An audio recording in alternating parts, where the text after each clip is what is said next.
हमारा बेटा अब हमको नहीं मिलने वाला है यहाँ, लेकिन कम से कम इतना तो कर दें कि दोबारा वो किसी के साथ में ऐसा ना हादसा करे कि किसी माँ की गोद उजाड़ दे।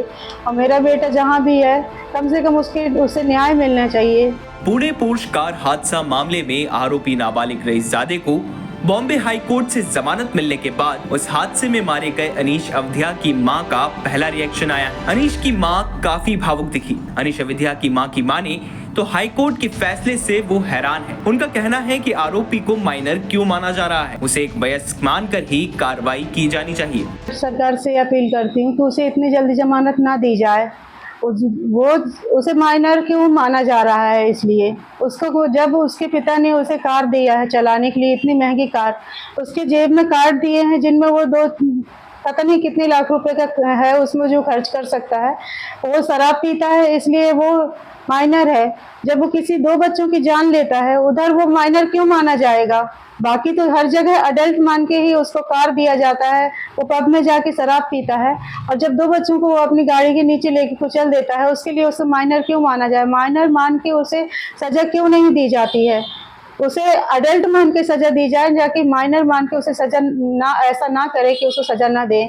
कम से कम इतनी सजा तो उसको मिलनी चाहिए कि दोबारा ये ऐसा काम ना करे कि किसी के घर के चिराग बुझा दे। वहीं अनीश के पिता को भी हाईकोर्ट के इस फैसले पर विश्वास नहीं हो रहा है। उनका कहना है कि मीडिया की सहायता से वो इस मुद्दे को उठाएंगे ताकि उन्हें न्याय मिल सके।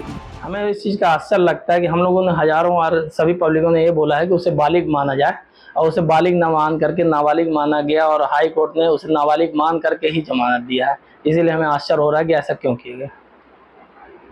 महाराष्ट्र सरकार ने आपकी क्या मदद की? महाराष्ट्र सरकार से हमें पूरा समर्थन मिला है, मतलब सब तरह के सहयोग हुई, जांच में अच्छा सहयोग हुआ है और महाराष्ट्र सरकार हम लोगों को आर्थिक सहयोग के हिसाब से 10-10 लाख रुपए चेक दिए। अगला कदम क्या रहेगा आपका? अगला कदम यही है कि मीडिया के माध्यम से और सोशल मीडिया सब के माध्यम से अपन इस बात को और उठाएंगे ताकि हमें अच्छे से न्याय मिल सके। मृतक अनीश की मां ने एमपी सरकार पर भी किसी भी रूप से सहायता न करने का आरोप लगाया है। उनका कहना है कि सरकार ने हमसे कोई संपर्क नहीं किया है, ना ही कोई जानकारी ली है। महाराष्ट्र सरकार ने हमारी बहुत मदद की, आर्थिक सहायता भी की। उन्होंने 10 लाख का चेक दिया है हमें।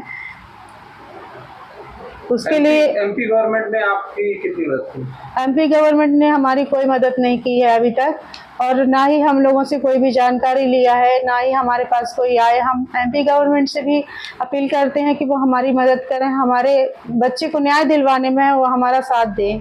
आपको बता दें कि 19 मई को पुणे में एक नाबालिग रईसजादे ने शराब के नशे में धुत होकर बाइक सवार 2 इंजीनियरों को कुचल दिया था। इस हादसे में जबलपुर की अश्विनी कोष्टा और उमरिया के अनीश अवधिया की मौत हो गई थी। मामले में हाल ही में बॉम्बे हाई कोर्ट ने आरोपी रईसजादे को जमानत दे दी थी और इसके साथ ही नाबालिग आरोपी की कस्टडी उसकी मौसी को सौंप दी। उमरिया से दिनेश भट्ट की रिपोर्ट, एमपी तक।